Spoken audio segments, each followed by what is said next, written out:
Hai, Conomis di sini. Apa kabarnya di sana? Kalau kabarnya utang pemerintah pusat ya per Juni 2025 dalam rupiah itu sudah tembus 9.100 triliun rupiah. Dan melihat jumlah tersebut memang dari tahun ke tahun utang pemerintah pusat ini terus bertambah. Dan untuk membahas mengenai utang saat ini, langsung saja yuk kita ngobrol dengan Dirjen Pengelolaan Pembiayaan dan Risiko Kementerian Keuangan, Pak Suminto.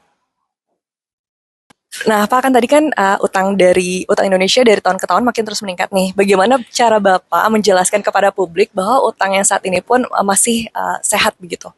Ya, makanya meskipun secara nominal utang kita meningkat sebagai konsekuensi dari APBN kita yang defisit, namun kan ekonomi kita juga meningkat menjadi lebih besar didukung oleh pertumbuhan ekonomi. Ya, oleh karenanya ketika kita melihat debt to GDP ratio, ya debt to GDP ratio kita relatif terjaga rendah dan cukup stabil karena meskipun secara nominal utangnya bertambah, PDB kita juga bertambah. Maknanya apa? Utang itu akan dapat diimbangi dengan pertumbuhan ekonomi. Oke. Nah, ketika memang utang meningkat, publik pasti bertanya nih, gimana sih cara bayarnya untuk dari pemerintah sendiri? Ya, makanya tadi utang akan dibiayai oleh pertumbuhan ekonomi. Pertumbuhan ekonomi yang lebih tinggi akan menyebabkan kita mendapatkan penerimaan negara yang lebih tinggi juga. Kemampuan membayar kita juga akan lebih tinggi. Makanya di situ strategi pengelolaan fiskal kita, perekonomian kita memang integrated. Bagaimana kita dapat mencapai pertumbuhan ekonomi yang lebih tinggi didukung oleh belanja negara sebagai katalis dan driver. Di situ belanja negara yang berkualitas, yang produktif, yang dapat menjalankan fungsi alokasi, distribusi, dan stabilisasi, fungsi utama fiskal itu ya. Ya, jadi kita secara revenue dapat mengkolek more ya melalui compliance ya yang baik, administrasi yang terus kita tingkatkan dan sebagainya, belanjanya berkualitas, kemudian financing atau pembiayaannya juga prudent, sustainable, dan kita juga kembangkan kreatif financing seperti blended financing, public private partnership yang dapat mendukung ya pembiayaan-pembiayaan yang diperlukan. Oke, satu lagi tadi kan ada komposisi utang luar negeri dan dalam negeri. Apa pertimbangannya seperti apa? Ya, jadi saat ini ya sekitar 72% ya 71% dari total utang kita itu dalam rupiah, sementara dalam valuta asing hanya sekitar 28 ya 29%.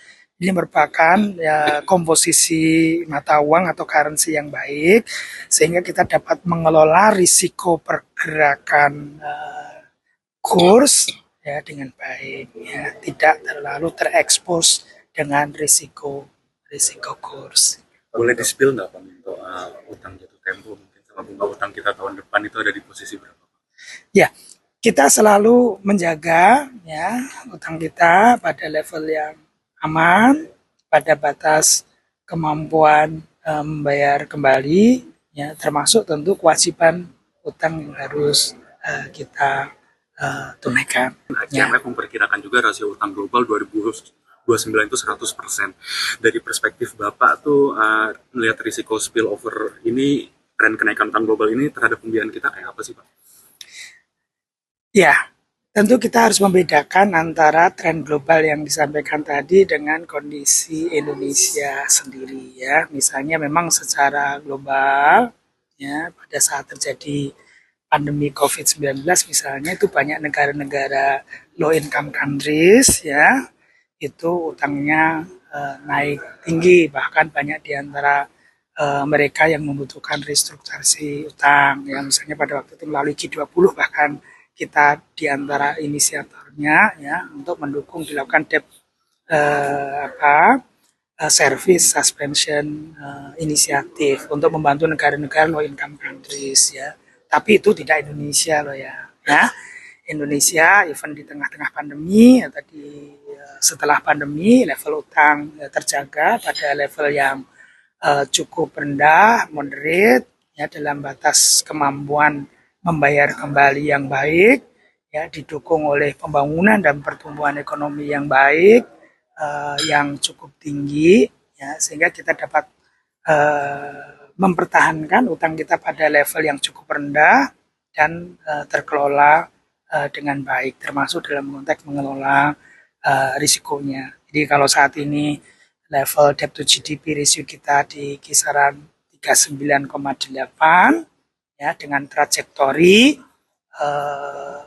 APBN kita dan juga pertumbuhan ekonomi kita, dan kita betul-betul serius untuk terus mengusahakan pertumbuhan ekonomi yang lebih tinggi, ya melalui berbagai upaya termasuk berbagai reform, ya maka kita meyakini ya debt to GDP ratio kita ya even akan tetap terjaga pada level yang relatif rendah, ya sekali lagi didukung oleh kinerja perekonomian dan pertumbuhan ekonomi yang cukup tinggi dan insya Allah akan lebih tinggi lagi dari waktu ke waktu. Nah, itu tadi ya, walaupun memang utang pemerintah terus meningkat dari tahun ke tahun, namun memang untuk pembiayaannya dan juga pengelolaannya tetap diusahakan selalu dimaksimalkan gitu. Nah, kalau menurut kamu sendiri gimana nih tentang utang pemerintah yang meningkat dari tahun ke tahun? Terus di kolom komentar ya, dan sampai jumpa.